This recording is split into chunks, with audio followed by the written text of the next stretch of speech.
What's going on, STR Nation? Welcome back to another episode of the Short-Term Rental Secrets podcast. I'm your host, Mike Sjogren, here as always with my main man and brother from another mother, Mr. Emmanuel Pani. Today, we've got a special episode with a repeat guest and a good friend of ours, Mr. Anurag Verma, co-founder of Pricelabs. And this was a special one. This was one of the ones that you're going to want to watch on YouTube for sure. You can listen to it, but you're going to want to see the visuals. Yeah. And overall, it's just one of those shows where he walks us through all of the different updates that Pricelabs has had over the last couple of months and really walks us through where is the industry going, how he's feeling about it, what we can do to just be ahead of it. So super, super interesting, super informative, and just a masterclass on everything pricing. So let's get into it. What's going on, STR Nation? We have a very special guest back with us. I don't know how many times he's been on the show, but I always love talking with the co-founder of Pricelabs, Mr. Anurag Verma, back in the house to cover some fun things today. So first off, how are you doing, buddy? I'm good, Mike. How are you guys? You don't sound good. You sound scared. Did I freak you out when we started? I'm scared about like my mic not working or the echo coming back or something like that, We've Like fixed all the technical issues. We're ready to rock and roll now. We are good. Everything is good. all right, there was this hesitance in my voice. I'm like, am I echoing? Am I echoing? Can you hear me But now? good to know. Yeah. We are good. Yeah. I'm excited for today's show. We were talking offline a little bit about some things we wanted to cover. You guys over at Pricelabs have some really cool updates that I definitely want to dive into and see how the listeners can use all that for their portfolio. But I wanted to start out first because you guys have so much data and you have that 30,000 foot view over so many properties within the industry. What are some of the trends that you're seeing, right? Because I hear even in my own portfolio, depending on location and size, it's just a very different market that it's been the last few years. What are you seeing overall, like macroeconomics for the industry, especially in the US? Yeah, at a very, very high level. Let's think of all of the US first, right? We're generally seeing that occupancy rates in this year, like last 5 months or so that have completed, have dropped year over year fairly reasonably, 2 to 3%, which at a country level is significant, right? Like a location might drop a lot depending on different things, but the entire country dropping is more. The one exception I think was potentially March, and I'll come back to why that might be happening. The decline is year over year.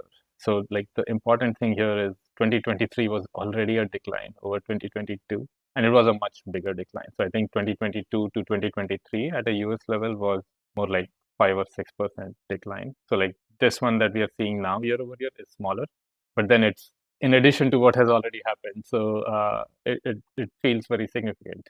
Now you can look at it from two perspectives. Like 2022 was the outlier, which it was with the COVID boom and all of that. But whatever it was, like from 2 years back, things have come down significantly.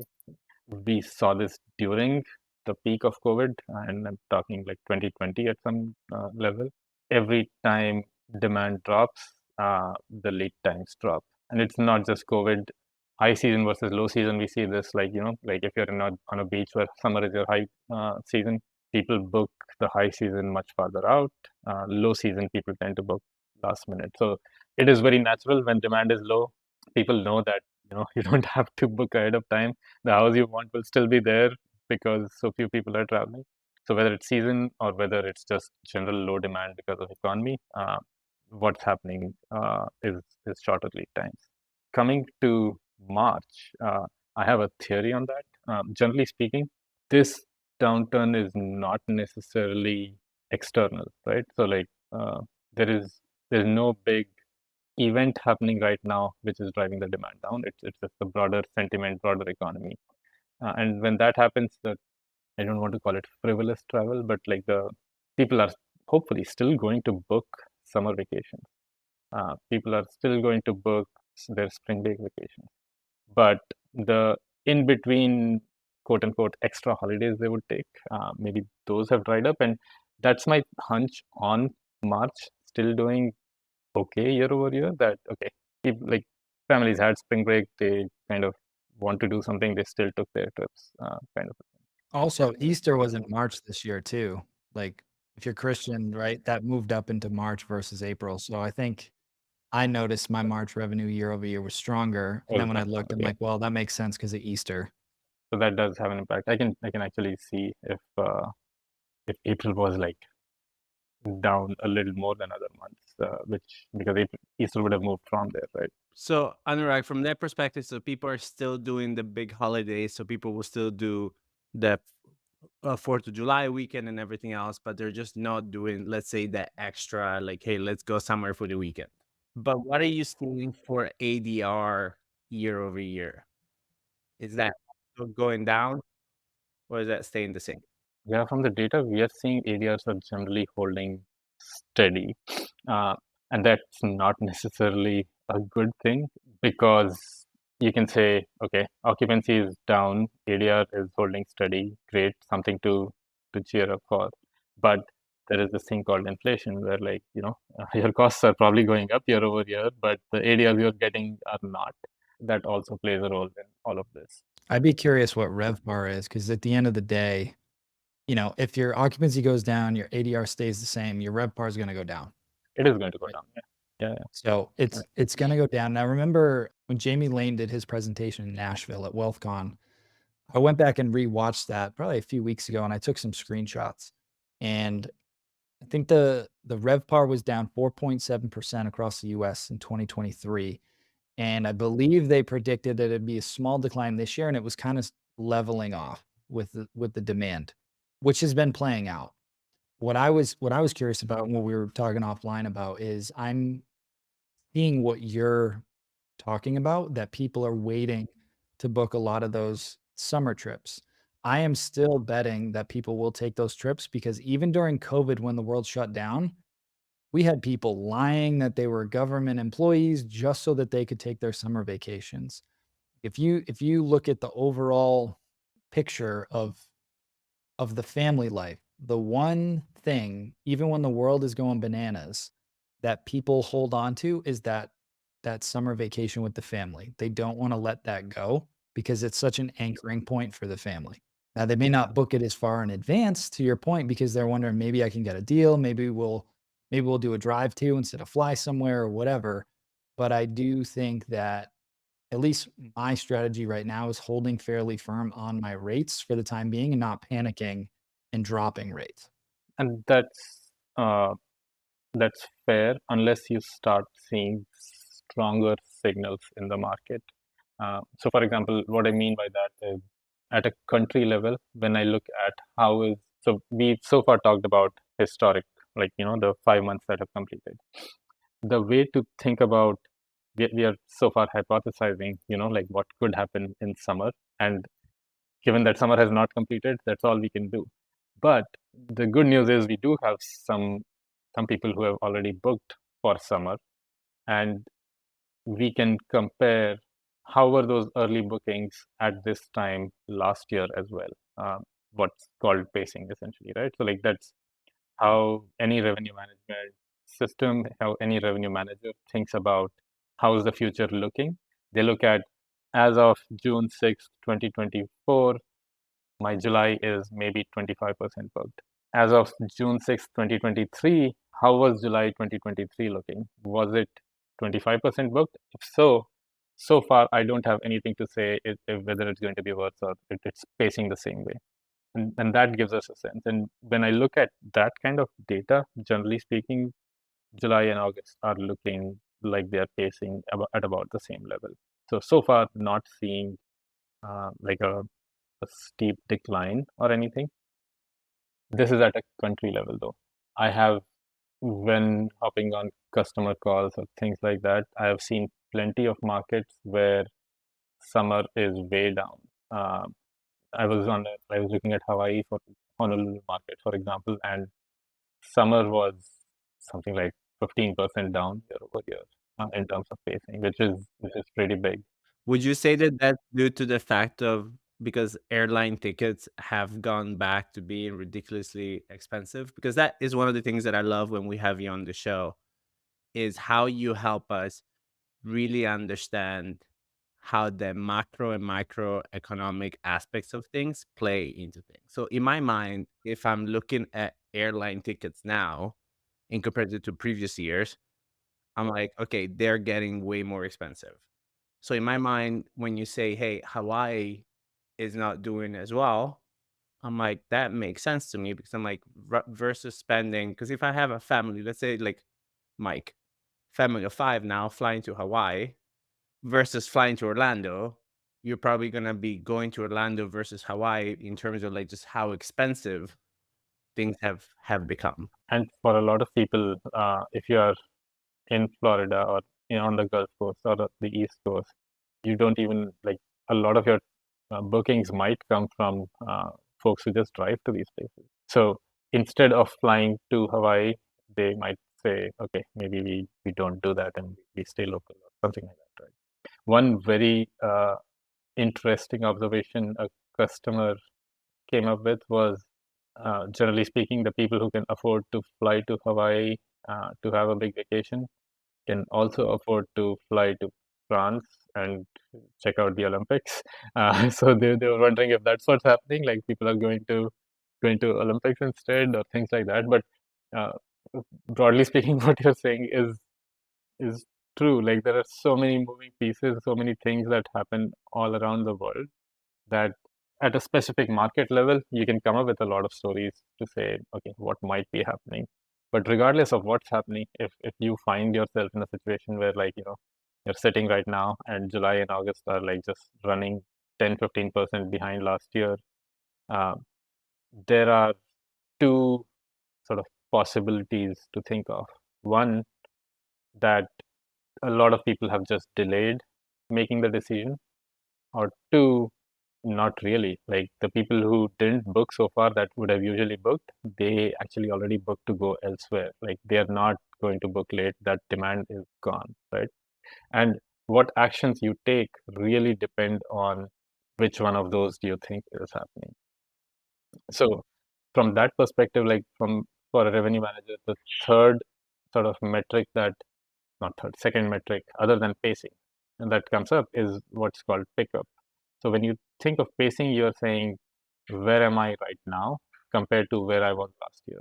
When you think of pickup, you're also saying, okay, things are slower, but in the last few days, maybe in a week, am I seeing things booking up faster than normal? Because if that's happening, then I might be 15% lower right now, but maybe there is hope that it will catch up. If that's also not happening, then you start saying, okay, this is just like that demand is not potentially not coming in, right? So whether you should hold your rates or drop them, I would say if you're in a market where like year over year it's 10% down right now for summer, you don't have to drop to rock bottom, but you might want to like start looking at, okay, can I lower it by 5% or 10% and see if more people start taking the booking. I I think I don't know. John Ahn had posted this screenshot on LinkedIn somewhere where for one of the properties that I don't know if you know who John Ahn is, but Oh yeah. okay. Uh, but for one of the properties he's managing, the ADR year over year had dropped 5%, but their ADR used to be a little too high, or the prices they were listing were like so high that they were actually not getting very many bookings. And this year, with the 5% lower ADR, they like doubled their bookings or something like that. And that trade off is perfectly okay to make. The other thought when this happens, and Mike, again, going back to your question, like, should I lower my ADR right now, or should I hold out? Even if you don't lower anything, if you get bookings last minute rather than farther out, your ADR is going to be lower. Like generally speaking, as the date gets closer, your prices will drop. So the bookings you will get, whether you get it 2 weeks before the stay date, like if a lot of your bookings come 2 weeks before the stay date rather than 2 months, your final ADR will look lower, right? So Anurag, would you say that if somebody is closely paying attention to that, it's a wiser decision to drop it a little bit farther ahead versus being stubborn and wait last minute? Because then the last minute Yeah, discounts are going to impact your ADR a lot anyway, more versus the early on, just that, slighter that's discount. exactly what I was trying to get to. So like Yeah. there is room to sort of say, hey, look, let me see if I can get somebody with a 5% discount now rather than with a 20% discount 2 weeks before, right? Uh, and for all you know, maybe it turns out that you added a 5%, 10% thing, and demand is just so low that still nobody booked. But generally speaking, when your bookings dry up, like all of these things are something to try out. For sure. Yeah. And that's why for me, and this is actually a good segue too, having the right tools and tech to help you track those things and to clearly see, like we were talking offline, one of the things I use a lot is the neighborhood data, because when we're doing our revenue management, one of the things I like to see at a quick glance is I'll go in there and review and I'll look at our rates versus, the 25th, 50th, 75th, see where we're landing. And then I can scroll down and see our comp list. Cause sometimes when it looks way out of whack at the overall market, then Matt's like, yeah, but look at the comps that we have, like our direct comps down below. Look at their rates compared to what everybody else is doing from a neighborhood data level, which is going to be a much broader comp set than this. Totally. So like I'm assuming you're talking about that section where you can say pick 10 properties that you really think you compete with, and let's see what's happening on those, right? Yeah. Yeah. Mhm. Uh, Yeah. yeah, that view definitely helps because then you can also kind of see what are those 10 properties. If they are getting booked, what are they getting booked at, right? And how far were you from that? And when they're grayed out, that's the booked price or that's what the advertised was? That was the booked price. So if they're grayed out, the difference is people can keep changing their prices even after uh, a date gets booked out. But once it's grayed out, once it gets booked, we basically sort of freeze it to say, okay, this is the price that you originally booked out at. So I would love for us to go kind of towards, because you guys have done a lot of upgrade to the platform and you're rolling out all kinds of things. So I would love to hear your side of like what's coming, and from your perspective, what is something that you're excited that you guys are rolling out or that you have already rolled out. I can cover both. And Mike, you talked about it a little bit. Neighborhood data is one place where a lot of our customers go to get sort of a sense of what's happening in their market, right? And that's what when I quoted, like I saw in Hawaii market, it was 10% down. That's where I got my information from as well. So we did two things there. One that I think you guys are probably pretty data savvy, so you can look at neighborhood data, look at the year-over-year charts, the prices charts, and get a lot out of it.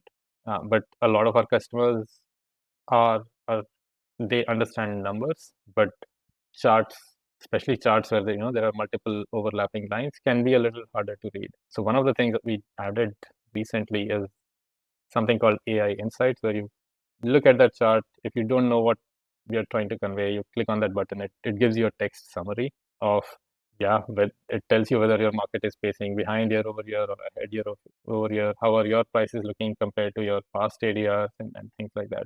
Generally tries to help get even out the playing field a little bit, if I can say that, to say, okay, you might not have looked at charts all your life like some of us have been, but you can still get the insights from here. Yeah. So now that people can look at it and not be just like, oh, pretty lines of different colors. Now you have a thing that you're like, okay, what do these pretty lines mean color wise, and Yeah. get it like that. Or sometimes That's smart. not so pretty lines, like Yeah, also, yeah. Ugly lines. ugly Yeah, yeah. lines. Just to But better what does it to mean? better understand. 100%. Yeah. 100%. The second one actually was in the sort of the where you can pick the 10 properties which you think you are the closest to.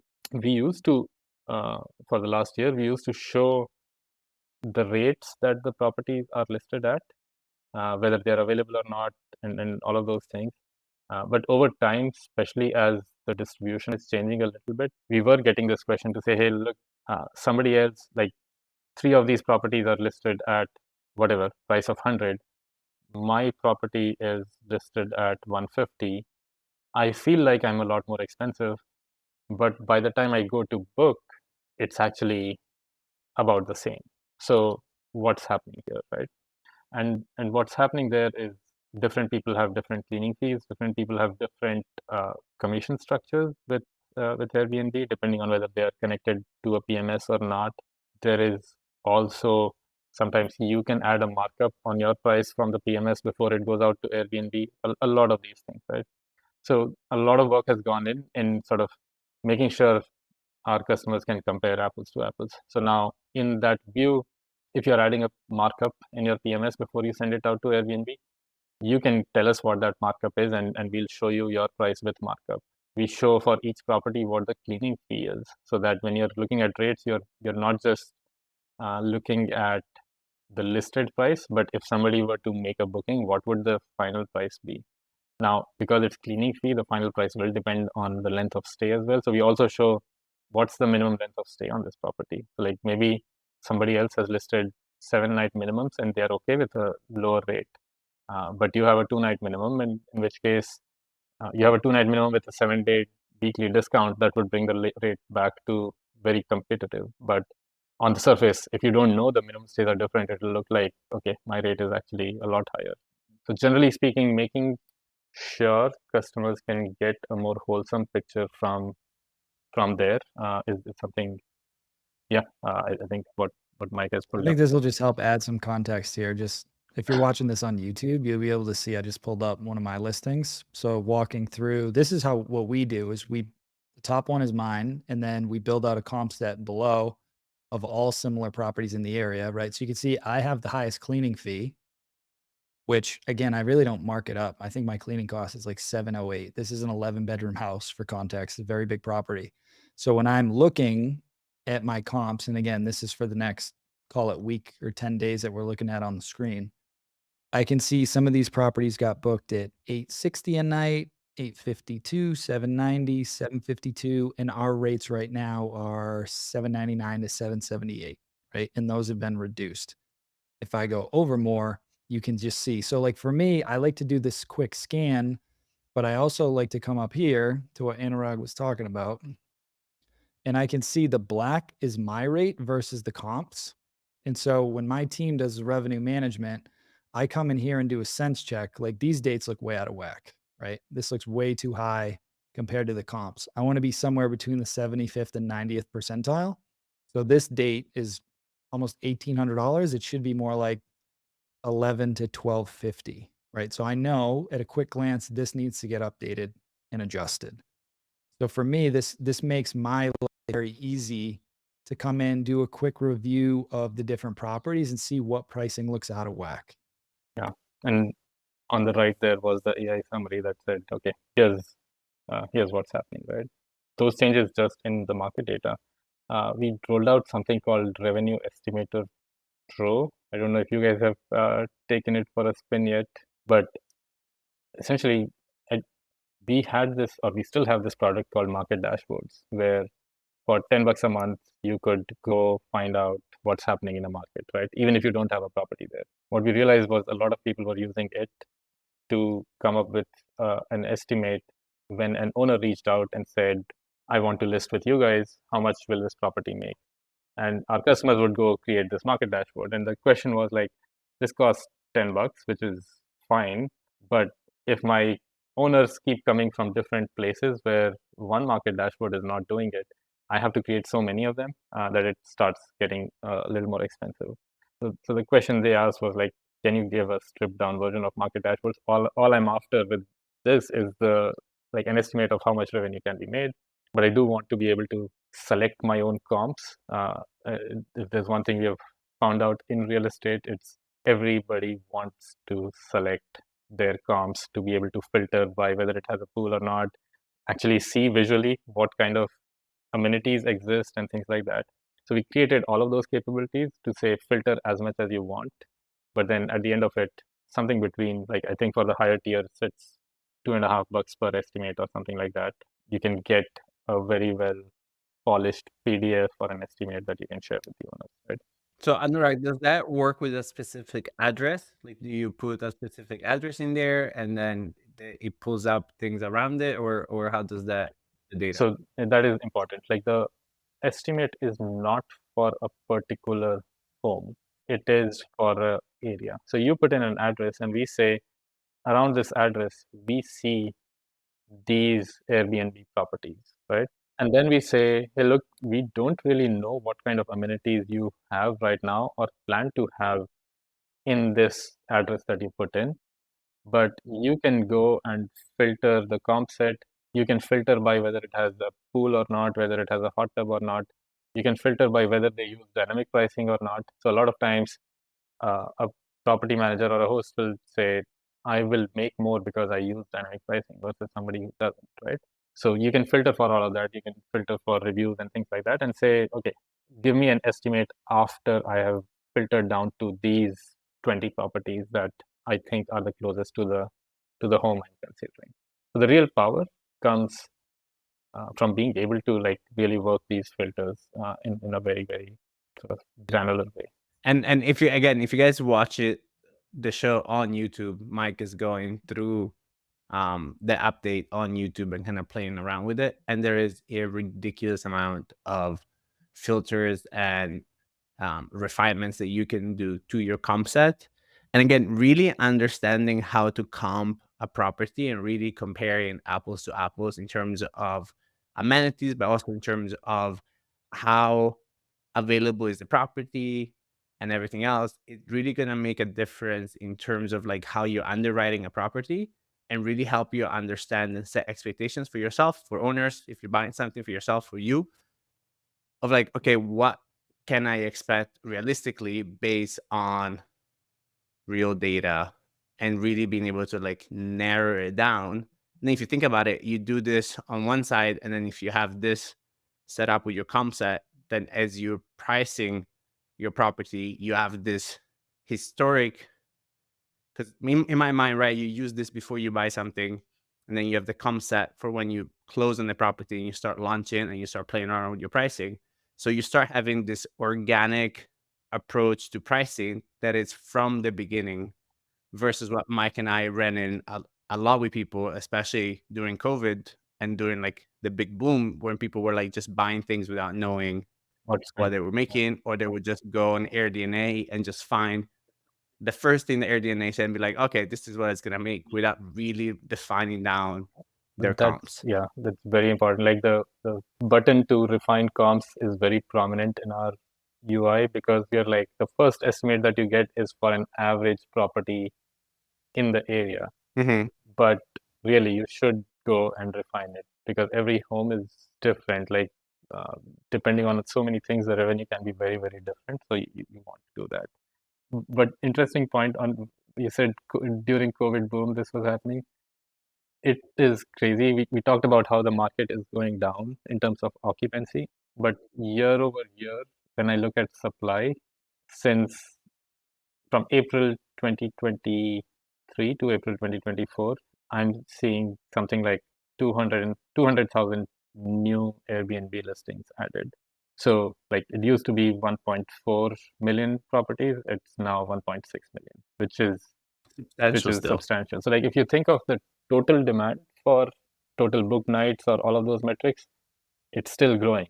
It's just that supply is outpacing the demand, which is where the occupancy is down by 3% or whatever it is, right? Yeah. Yeah. So now talking about that moving forward, do you expect that to normalize? Do you expect that to go back to balancing out? And again, guys, I think it's important to understand that it's, in my mind, it's an infinite kind of dance, right? There is never going to be at like, you know what I mean? There's moments that the supply and demand are going to cross and they're going to be almost in front of each other. And then the dance keeps going. They just keep moving farther and farther away from each other at different times, at different points, right? So where do you see things going over the next, like, say, like 12 to 18 months? I love these questions because they're so unfair. Yeah, because it's magic, but at the same time, again, guys, he doesn't have a magic ball, but he has enough data to make an educated decision based on historics, experience. Can I give some context on that experience with a very, very relevant story, I think. So I used to work at United Airlines for about 6 years. And what you just said, Emmanuel, was very common knowledge that when I joined, I think 3 or 4 years before that, there used to be 6 or 7 major uh, airlines in the US. And what happened in the 3 or 4 years before I joined was United merged with Continental, Delta merged with Northwestern, American merged with, can't recall anymore, US Air, right? And all of this is happening in the late 2010s. And what was driving those mergers is the fact that there was an oversupply. There were so many airlines all trying to win routes that uh, over time they had added too much capacity, and airlines cannot decrease capacity quickly. Like planes are huge investments. Like you can't just say tomorrow that, hey, we added too much supply, let's reduce it, right? And what happens is they become more and more unprofitable to the brink of saying we are either going out of business or we merge with somebody, right? And then they merge, and then suddenly there are 3 or 4 airlines, and there is a lot more capacity control, and suddenly airlines become profitable. Oh, and that also doesn't happen overnight. That takes time. It's a 5-year cycle to become profitable. Once they become profitable enough, they suddenly think, okay, we should add more capacity. One, that happens, and two, newer airlines pop up because hey, airlines are making money, we should start an airline, right? And then it takes 5 more years, and you reach a point where like, okay, nobody's making money.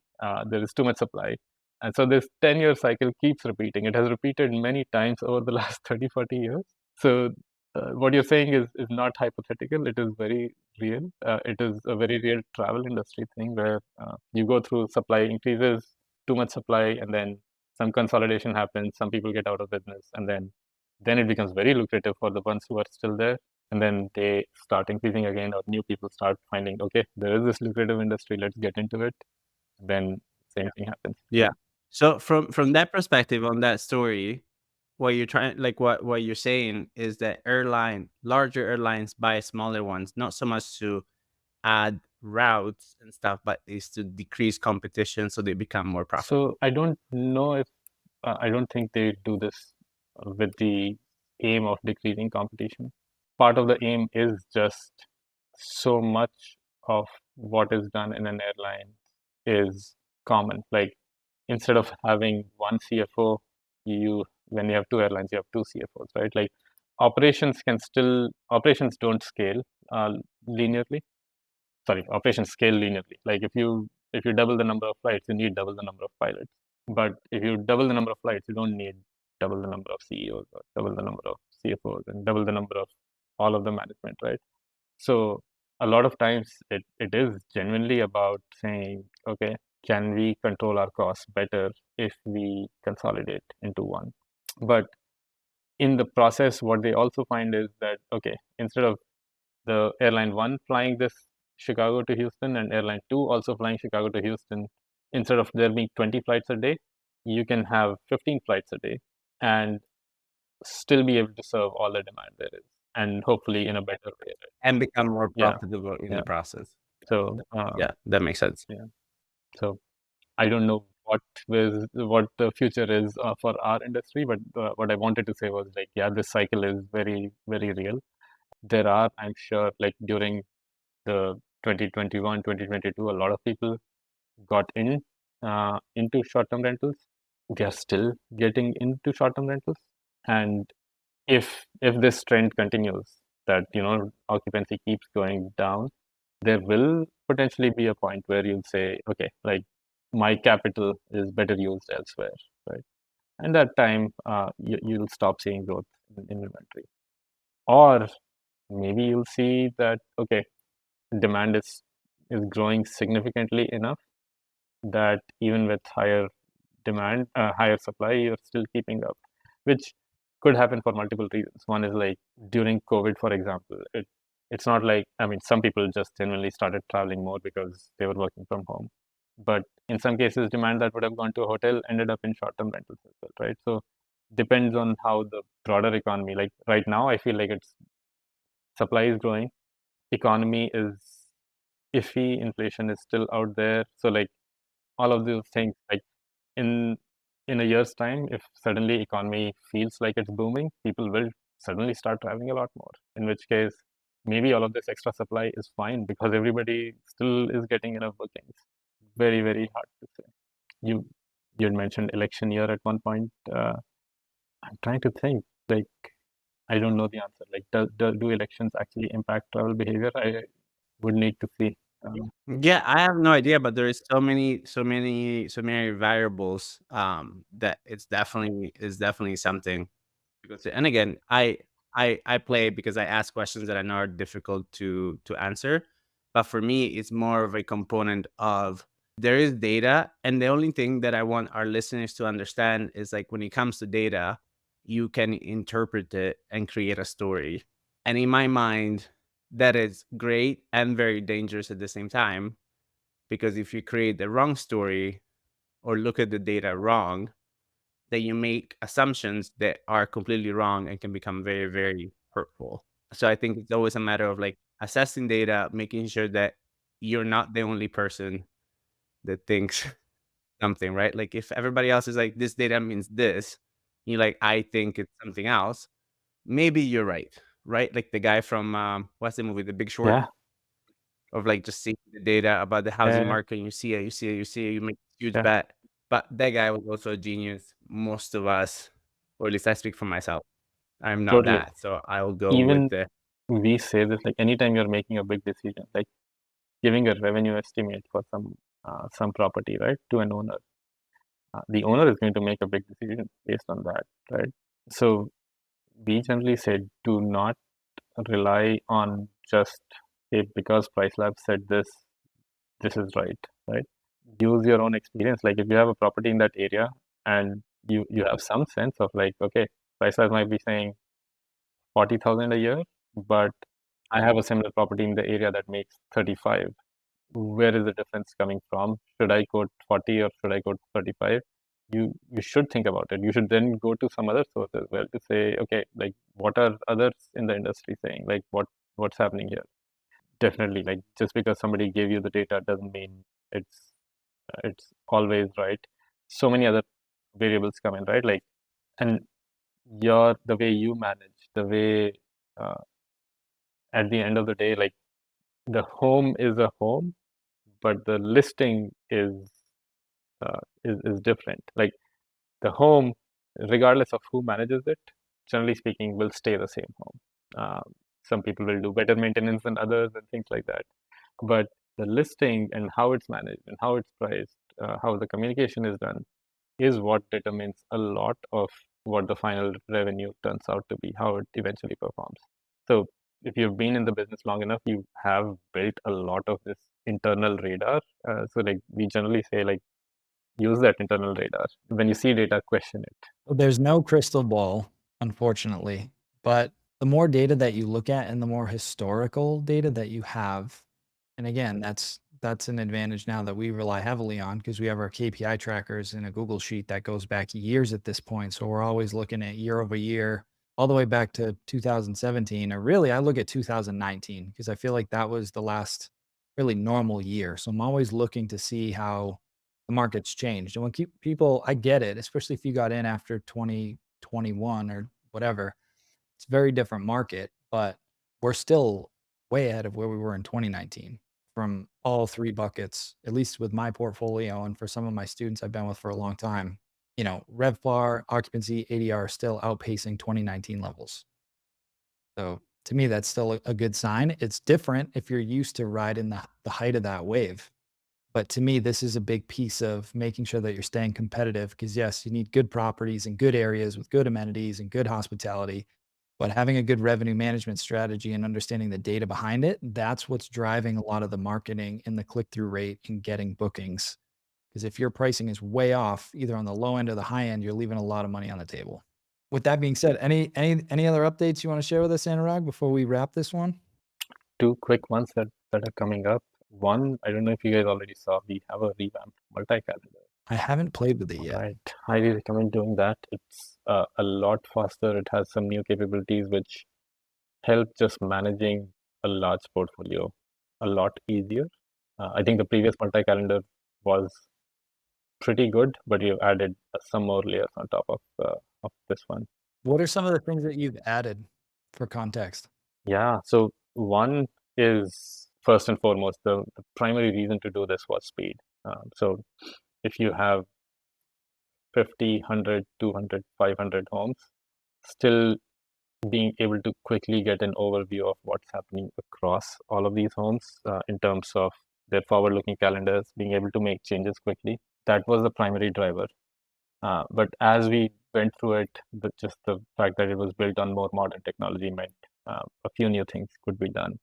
One of those is what we call a box select. So if you have 20 homes pulled up in a particular city and you say, hey, for the coming weekend, I want to drop the rates by 10% for all of these homes, you can select, click and drag across all of these homes like you would do in Excel almost. I don't know if Excel is a common enough tool, but you click and drag across and then say drop the rates by 10% or make my minimum say 3 nights instead of 2 nights or whatever it is it might be, right? So if you want to make quick adjustments a lot faster, that was one. Second is we've almost built it so that everything that you could do in Pricelabs is in one single page. So you have access to neighborhood data, you have access to base prices, editing customizations. So next to the listing name, there are 3 dots, the context menu. You click on it, and all of the functionality that usually you see in the single calendar is also there in the multi-calendar. The thought is that if you're managing a large portfolio, that you can almost stay on this page and do everything. You don't have to keep switching between pages. And to that front, it also has a neat search, which seems very like basic to say there is a search button or box. We used to have a search box or we still have it on the main dashboard, but we also added it here because again, the thought is if we are saying you don't need to go anywhere else, you can do everything in multi-calendar, then you have this page open. If you have a property in mind that you want to get to, you shouldn't have to like scroll through and try to get to the right property. You just type in and it pops up within a second, and you make whatever changes you want to make. Right?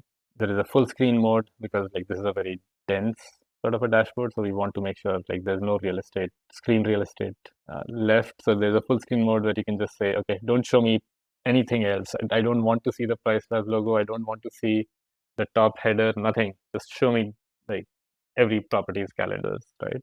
And a bunch of like these small little enhancements that you'll see on top. No, this is cool. I like this a Yeah. lot.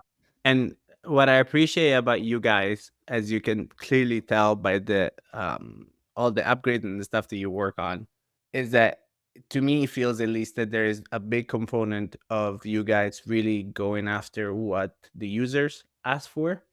Like what you just talked about, right? That's definitely a change that you guys made based on user feedback. And I think that is why you guys are great at what you do, is because you're so user based in how you change things.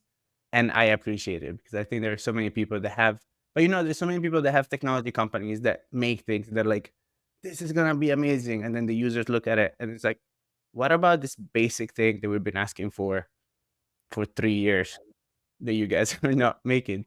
Like, make me a search bar. And they're like, no, but look at all these other cool things we made. I'm like, a search bar. That's all I wanted. Just give me a search bar, right? And I think that is what makes you guys just a great company. So I do appreciate it. I know Mike does as well. Is just completely geeking out. Like if you guys are watching this on YouTube, you can see Mike is completely geeking out. I'm in there. I'm sorry. Yeah, he's I'm in the been loop. in there half of that, like since we started. He's like a kid in the candy store. It's like, ooh, Now, graphs. to his point though, again, I shared my screen earlier on how I've historically used this and I review it every week, but I like this single page and I like that I can add the columns based on my occupancy for the next 7 days, 30 days, 60 days. So I just added those and then I filtered what was my highest occupancy, what was my lowest occupancy, which ones need reworking, to his point. And you can, when you have a lot of listings in there, being able to just do those simple filtering, it shows you where are your problem children very quickly. So my brain starts going in there. I'm like, all right, what are the dates I need to adjust and whatever. So no, this is very helpful. And you guys consistently put out great webinars and walkthrough tutorials of how to use the tools as well. So if you haven't make sure you guys go check out pricelabs.co. If you're not using them, I highly recommend them. I use them. He uses them. All of our mastermind members use them in their wealth of knowledge, and they have very good overview videos that Anurag does, all the other folks over there do to show you how to use these tools effectively. I know it's hard to do that, while listening to a podcast in the car, but this is something that is worth an investment of your time, or if it's not you, somebody on your team that's designated like we have to get in there and oversee the revenue management. And then you can go in there and just review and have them explain to you what did we do and why. And then you can use this new single page feature, like I was just messing around on, to see how are things going on some of these properties. So, Anurag, it's always a pleasure, man. I always love having you on here. I'm going to throw out the last question to you anyway. So, one of these days I got to go back and review all the previous answers because I'm sure it changes. But what would you say is your number one secret to success with short-term rentals? I'm trying to now think, what did I answer the last 3 times? Uh, no, but I think what Emmanuel said, more or less, just listening to our customers, and the way we've always done it is, there is this, everybody in Pricelabs does customer support. So when, especially true when you start and when you onboard, you have to go through a week of answering tickets, and because you're new, we don't actually let you send that answer out. We want you to draft it, and somebody who knows what they're doing will review it and send it out. But on an ongoing basis as well, right? Like every data scientist, every engineer is answering tickets, and the tickets can range. Like sometimes the ticket will ask a very basic question, right? But you still understand that, hey, like what's obvious to you might not be obvious to a customer, or that, hey, I've seen 3 people uh, going through this thing which works, but because of this additional step, everybody seems to get confused. And then an engineer will come out and say, like, can we do something about it? How about we just, like, can we get rid of that step somehow? And I feel that has really helped us over the years, in that everybody has a sense of, like, just because you're in engineering doesn't mean that you don't think about how is the customer going to interact with it. We get this a lot of times. The product management team or the design team will give their designs to the engineering team, and the engineering team will look at it and be like, can we give feedback? Or like, just yesterday, we have a new product coming up so we are creating a report builder kind of a thing. And I looked at the first sort of prototype and I said, something about this is not very clear. Like, can we do something in the design? And then the design team went back and forth. And then I looked at the prototype yesterday. I'm like, hey, this looks so much better. Like, what happened? And then the design team is like, oh, the engineering team came up with a solution and did it. And I'm like, okay, great. Like, this is how it should be. Like, it shouldn't be. We're generally not siloed. Everybody is encouraged to go figure out what's right for the customer. Hmm. Love it. That's such So great advice. Yeah. I was going to say, as a host, it's the same thing. Listen to your guests. Mhm. Listen to your guests. Every week on our Yeah. team call, we look at every single review and focus on Mhm. anything that's less than a 5-star review. And we've said this many times on this podcast, where most hosts just complain about negative reviews. There's typically something in there. Even if the language is not the best, there's usually a lesson, especially if you're getting similar feedback over and over again. This is your customer feedback, whether it's good, bad, or indifferent. What are we doing well? What do we need to improve? And then fix it. Yeah. But I also think it's from a perspective of the team as well. So creating a product that the whole team can get behind, where from the design perspective to the cleaning to the maintenance, the fact that we're all one. So maybe sometimes when you design a property, you're like, oh, this would be super cool to do. Having that thought, okay, yeah, this would be super cool to do, but what about the cleaners? So let's go with a crazy example, right? I'm gonna put a bed that is hanging off the ceiling. Amazing design, right? How is the cleaning team gonna change the sheets?